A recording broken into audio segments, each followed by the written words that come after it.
Hello, Internet. It is I, Matt.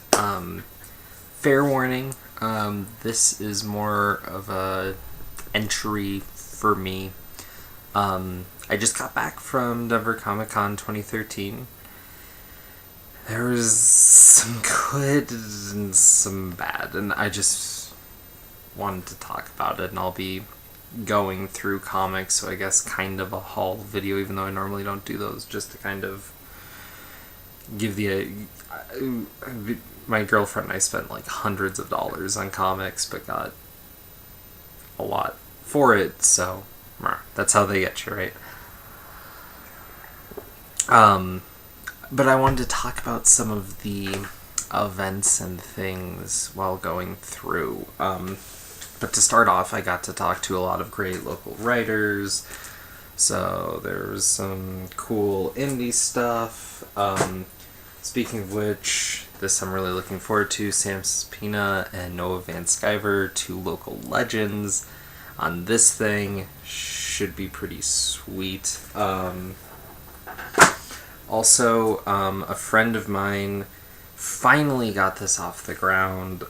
She's working impossibly hard at it. Castle, what's its name? This obviously isn't going to be a great look, but I mean, just to show you some page, show you that art. It's all really impressive. She's poured her heart and soul, and very notably some blood, into this thing. I've seen her prep for this for years and just finally decided to bite the bullet and do it. If any of you are just looking for a different comic to check out, it may not be normally your speed, but it's a webcomic. Just go to www.castle-w.com. Yeah. And I told her to number them, so she numbered 1 out of 50 for me. Go check it out, and if it's not your thing, at least you checked it out. But I have a feeling enough of you'd be hooked to go read a comic for free. That's the joy of webcomics, and I think we should be talking to each other more about that. Yeah. Let's see here. Got Ben Templesmith to sign this. Mellow Modesty was just talking to Ben Templesmith, and guy's pretty cool.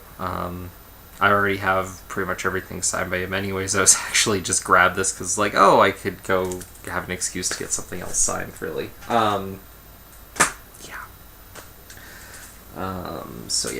another big one, I got Joe Kelly to sign the finale of his Deadpool run. The way he wrote an ending was huge. This is huge. It's a big thing for me. And Stephen T. Siegel. So Friday, we show up pretty early, before noon, 11-ish. Doors are supposed to open at 2. We get in line. We're waiting for 2 hours as the line from the convention center literally starts going to a street past the convention center and then wraps the entire way around the convention center before they start letting people in. And this is a problem because people are supposed to be able to go to a couple different events and pick up their tickets before time, but because they had a problem with the laminator, they didn't get the tickets done in time, so nobody could pick them up in time, and it became this huge clusterfuck. That was annoying. But we got in, and then Friday was pretty good, and most of it was understandable. There was a little bit of that, but once the line was moving, things were all right. They sold the tickets, and then we were there. We went to a couple panels, a bit on diversity. There's this amazing one about how comics have affected you, and I was hoping to just sit there and hear what people had to say, but because Bruce, who was running the con, who's one of the guys I worked most closely with while doing Comic Fest and helping with Comic Con the year prior, he saw me and called on me, and I kind of rambled a bit and didn't even bring up my channel. And this one guy was there talking about how he used to get in fights with kids and how he was usually just protecting them, but because a few kids were picking on one kid and he was the only one without scratches during the fight, he'd be the one to get in trouble. But then some people introduced him to comics, and he saw a few different ways to kind of handle some situations, but saw him very much as a protector type, which led him to some medical field work where he was able to help some people who had some slight schizophrenic and depression issues, and most notably, apparently, this one woman who was hearing voices.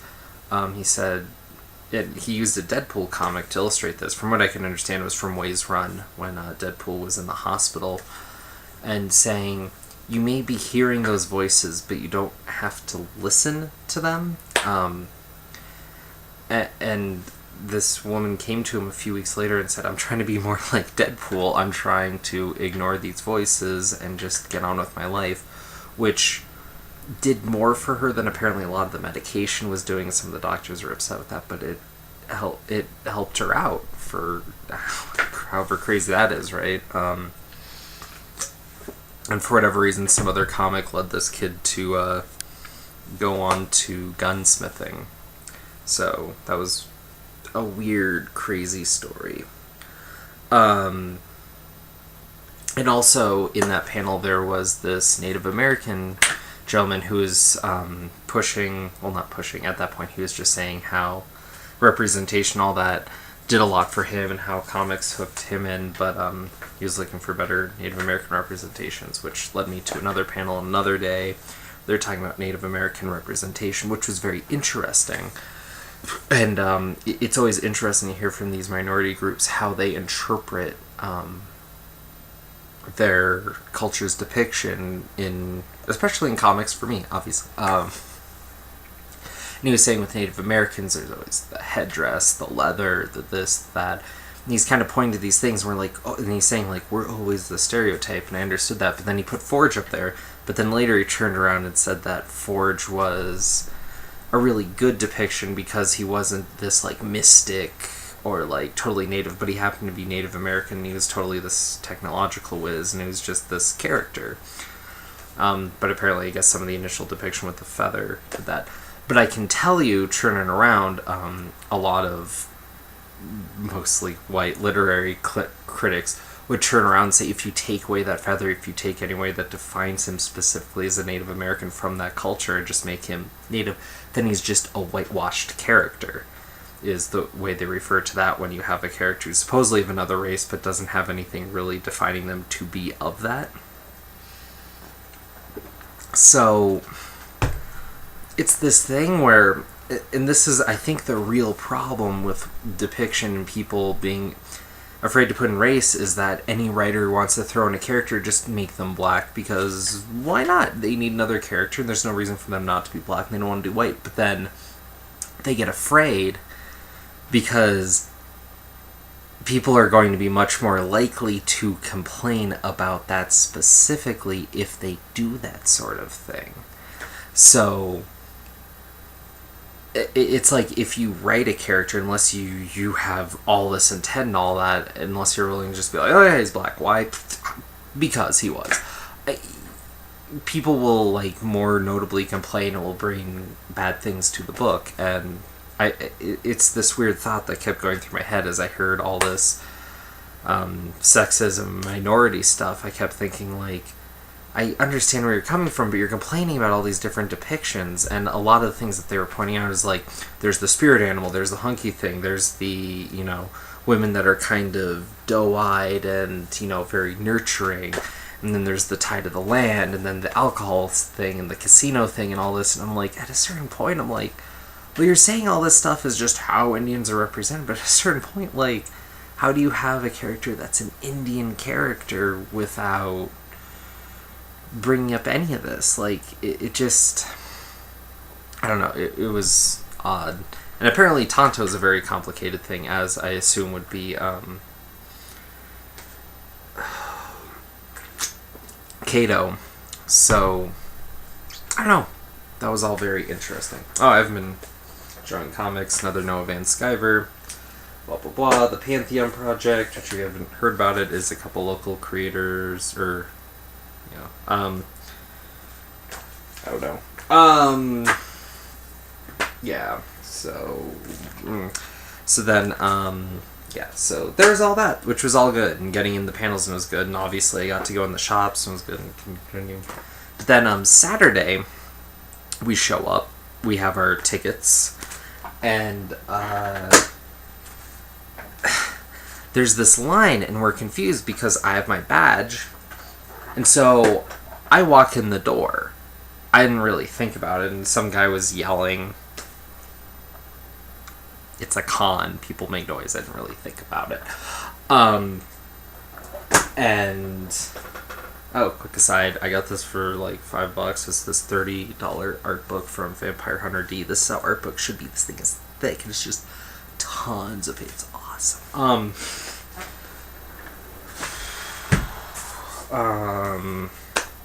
So what it turned out had happened was I walked right past security, and a cop came and caught up with me because my girlfriend was aware of the situation and slowed down. I was just walking, and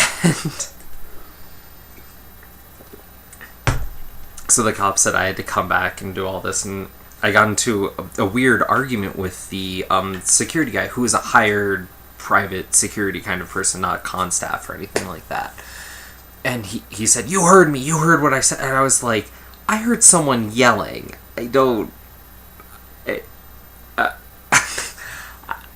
didn't know you were talking to me. Sorry, whatever. I came back, we're good." And he kept trying to escalate the situation. I kept being like, "We're done. It's okay." But then he got me so frustrated, I got mad.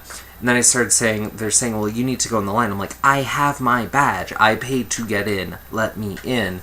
And there's this whole thing, and we had to, and we had we had all these issues, and then we were talking with him. We were really confused. We saw the con main staff in a huddle dealing with this, and we were trying to contact them, reach out to them, and Crystal was saying, "I know them. We want to tell them what the situation is. This is a problem. There are people," because the way the con was laid out, because people had to go into this line, it was right next to the street, which was right next to a train, and people were pouring out into the street because there was enough room on the sidewalk. And her concern was about these people first. Good on her. I was just pissed. And she said, "Let me go and talk to them real quick. Let me explain the situation, why this is bad." And she said, and they're saying, "No, you can't go in." She's like, "Please let me just talk to them. They are right there. You'll be able to see me the entire time." And they wouldn't do anything, and she had to talk to a volunteer who did this thing. And anyways, we were abreast of all this, and then we started letting people in and explaining the situation, essentially doing their job once they started letting people in the doors. And Crystal's waiting for a person to come back, and it was just this huge thing, and this guy was eyeing me the entire time, and it took what could have been, just a thing, but took our con experience and just brought it down. And so that sucked. And once we got in, I mean, yeah, there were lines and all that, and we missed one panel because the line was too long, but what are you gonna do?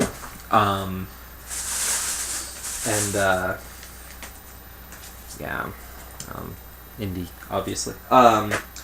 So whatever, we tried to enjoy our day. And then,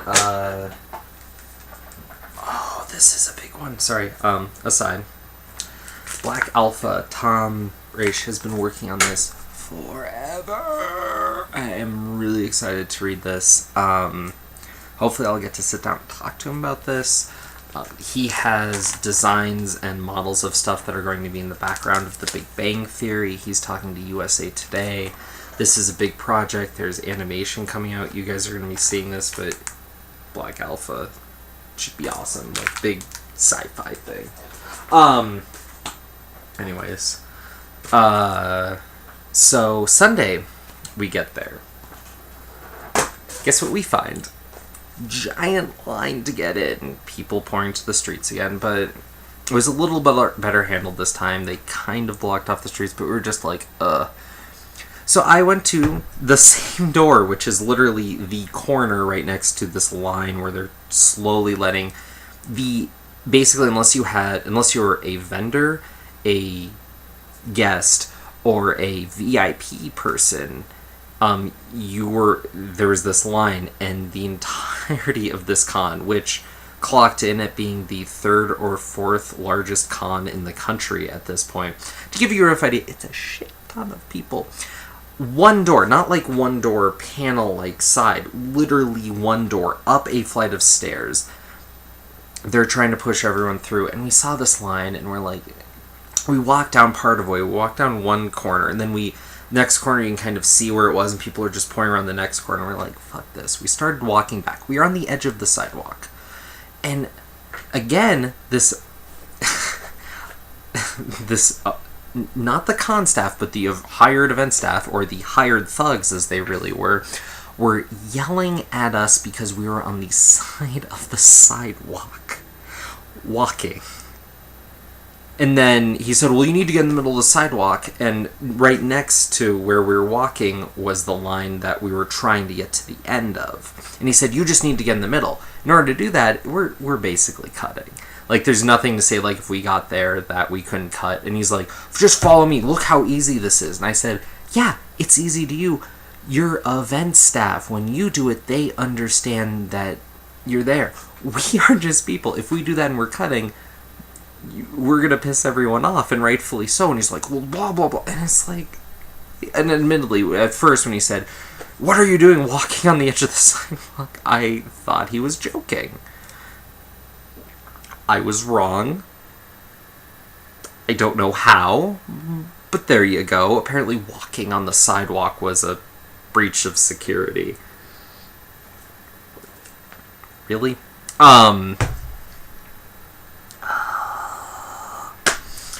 So anyways, again, early today, and there's a talk about spirituality early Sunday morning. Great stuff. Best moderated panel I actually saw.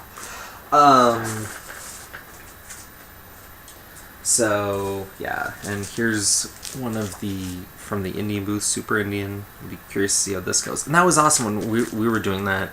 Crystal was drawing this thing of one of the panelists, and they mentioned this thing about the Pocahontas movie from Disney, where apparently if you're paying attention, her hair is always flowing in the wind, like constantly, even when she's like indoors, and so she drew this woman as if her hair was flowing, and it was this really awesome drawing, and she went up and shared it, and now they know where she is and all that, and it was a really good sketch. I mean, she sketched this in she spent some time doing detail just because she was bored, but basically it was done in 10 minutes, and it was just bam, it was awesome. Kaleidoscope. Interesting. Yeah. Oh, here we go. This Ghost Critic. Got some catching up on some fables. And Travis Hellblazer. This third one's thick. Yeah. So I don't know. We were just we just had trouble getting in, and that really brought us down. The fact that we had to actually help for an hour on Saturday do that, and then Sunday, next day doing it, and just getting yelled at for walking on the sidewalk, it just killed the mood for the entire day. I just felt whipped after that, and yeah. Check this out, Daredevil Yellow for $9. There's one guy with just arcs for cheap. I think that's most of what I have left. It's just bam. Yeah. So, I don't know. Denver Comic Con, look, it's a second-year con, and second-year con, most attendees, it's a con, people expect lines, they expect things, and they don't understand how these things are run. Now, I forgot to mention this Saturday when they weren't letting anyone in. It's because the fire marshal is there. Now, normally when you're at a convention, you hear them say, well, the fire marshal, it's bullshit. When you hear that the fire marshal's there, you respect it, and people tend to go, oh, okay, well, the fire marshal, excuse for whatever hold up. In this case, the fire marshal actually was there. So that explained part of it Saturday. But Sunday, there was really no excuse. Oh, and Sunday, this is what killed me. One of these hired thugs, this is why I'm calling them hired thugs, so to justify that, there was a woman with a special needs child in a stroller that came up and asked for entry specially, and she was denied entry by the event staff until someone from the con and someone from the event came over and said, no, she's allowed. If your event staff doesn't recognize that and doesn't let that through, A, they are inhuman monsters that need to be punched in the face or at least reprimanded in some fashion for being despicable human beings. Second, that's against code. You are legally not allowed to do that at a convention. So this guy, I mean, he should have been informed of this within some briefing for this convention. Anyways, given his job, he should have known that anyways. The fact that he didn't let her through,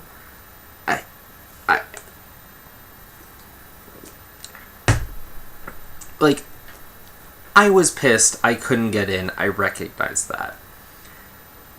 It was a special needs child, and he wasn't letting it in.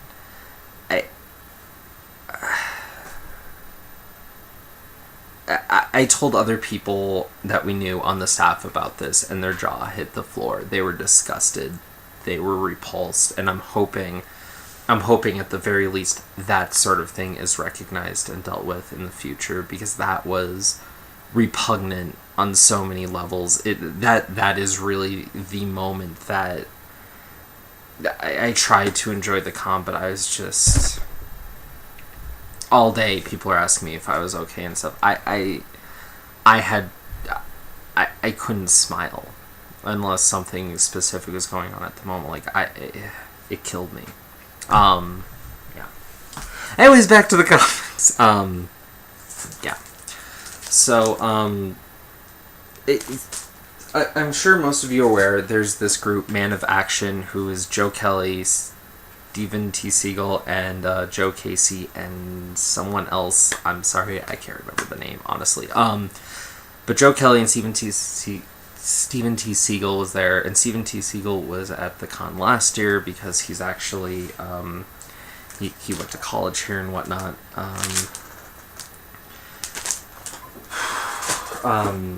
And he gave some really advice about writing, and last year I was demoralized, but this year I plan on hitting it and hitting it hard, so I'm hoping to go forward with more of that.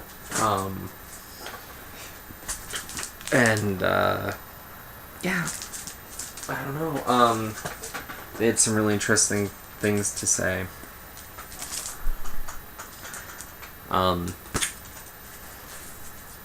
Yeah. And also today I got to hear a panel with O'Neill and, oh my god, Denny O'Neill and Neil Adams talking about, their Batman run, the Green Arrow and Green Lantern run, and it was crazy to learn some of that comic history and what was going on, and kind of hearing that writer interplay stuff that went on at DC more in that day, which is kind of not how it works now. Kind of. And something that only happens in that space. Yeah, that was crazy. And the highlight for me was I was going up to get my Saga issue signed by Fiona Staples, and she looks at me, and I say, "Hello, I was wondering if you'd be so kind as to sign this." And I was about to ask, to Matt, because when I have my wits about me, I always like to say, this is just good practice for those of you who, I don't know. If you're asking at something signed at a con, if you could ask them to personalize it to say your name, it means more to them, because it means you're not turning around and trying to sell it on eBay or something. And it's usually cooler to have your name on your copy anyways, in my opinion. But if you can do that, usually they appreciate it more. Anyways, I went up to Fiona and said, "Hey, I was wondering if you'd be so kind as to send my copy." She said, "Sure, Matt. I'd love to." And I was like, you remember me. That was cool for me. Also,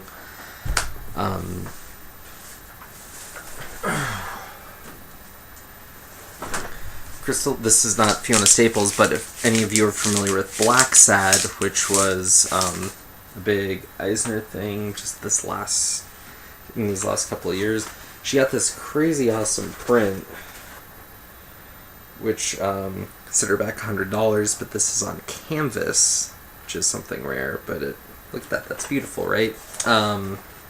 Yeah. So, there's that. Yeah.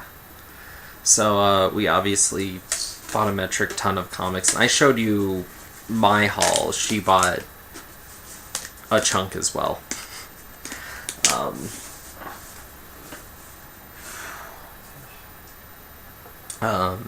Yeah. So, I don't know. But basically, what it came down to was, once we were in the con, things were pretty decent. Once we were on the outside of the con, trying to get in, it sucked. It really sucked. Yeah. That was another thing. When I went up to Joe Kelly to get it signed, I was really excited and all that, my Deadpool comic, and the guy before me came up with 3 entire runs of the stuff, and Joe Kelly's sitting there signing and signing and signing. So by the time he got to me, he's kind of like, "Hey," and I was like, really? I mean, it's not because I had to sit there for like 15 minutes as he's just doing it. And I mean, I understand if you come with a few comics or something. I just, I want a comic signed to be like, yeah, I saw Joe Kelly, I signed this, I got to be there, shake his hand. So I brought one comic. I brought a couple others, but I didn't really care, and I just got my one signed. That means something, but this guy is going to turn this around at eBay or something. Bullshit. And a lot of conventions I know have like a 3 or 5 comic limit that you can go through the line at a time. And if you can find any way to kind of publicly shame someone without doing anything too excessive for carrying around an entire run to get signed, please do so. That is something that I'm happy when a con enforces lightly in some way, but really it should just be a public thing that if you're doing that, you're not there for the spirit of what's going on. You're not there to celebrate comics. You're there for a buck. Fuck you. Get out. Yeah. So, yeah. That was my big long rambly. Hopefully you got something out of it. If not, this one, like I said, was for more me than you. Yeah. Hopefully I'll hit you all soon with another comic review. The Dark Phoenix saga seems to be going strong. I will be tuning in and paying more attention to that like I should, but con weekend, obviously, I was not available to really be doing what I should have been doing with that. So yeah. Rock on, guys, and I'll hear you soon. And, quick PS, I know some of us have been talking about some sort of convention to get together at, maybe for the American YouTubers at the very least. Denver Comic Con is not that convention, obviously. Too big, too media, whatever. The one I think actually that might be decent, if people are savvy to this, is there's a con out in Kansas City on the Kansas side. That's a really small. I mean, it's a little bigger. It's a little bigger than just like a vendor con. They usually bring out a couple guests and stuff, but I mean, it's pretty much just comics and people selling comics and paraphernalia. And it's in this one building, and there's a couple of hotels nearby, and it's just a small thing, and it's all comics. And I mean, if you walk in that day, you can totally buy a ticket. And yeah, I think that would be cool, because also there's this after party thing that, at least when I went, is up in one of the hotels, and it's just pretty much anybody wants to go, and the artists are just chilling around, having a drink, and I got into a really cool conversation with a local artist, Jay, and Yannick Paquette about Batman, and one of those cool memories. And I think that would be a cool one. In Kansas City, I mean, as far as travel destinations, has to be one of the cheaper ones, right? And the hotels were cheaper, so that's a thing. Yeah. Rock on.